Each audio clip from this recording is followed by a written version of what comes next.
Wyclef Jean, mon frère, je ne te parle pas aujourd'hui comme on parle à une célébrité. Je te parle comme on parle à une voix qui a traversé les frontières, une voix qui a porté le nom d'Haïti là où beaucoup ne voulaient pas l'entendre. Je te parle avec respect, je te parle sans colère, je te parle avec la gravité qu'exige l'histoire.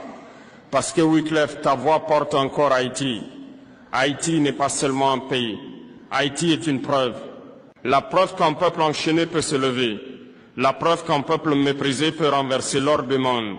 La preuve que la liberté noire n'a jamais été un cadeau mais une conquête.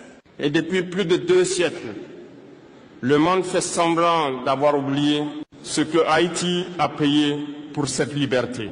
Wyclef, quand tu as chanté, tu n'as pas seulement chanté pour divertir.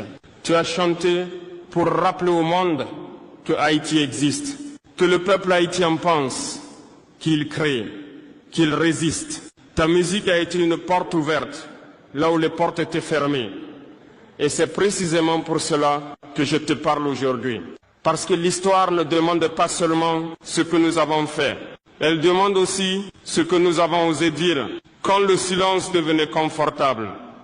Et Haïti vit un temps où le silence est plus dangereux que le bruit. Regarde Haïti, mon frère.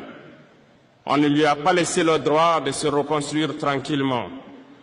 On ne lui a pas laissé le droit de respirer. On ne lui a pas laissé le droit de se relever seul. À chaque fois qu'elle tombe, le monde analyse. À chaque fois qu'elle saigne, le monde commente. Mais quand elle parle, le monde détourne le regard. Et pourtant, Haïti n'est pas faible.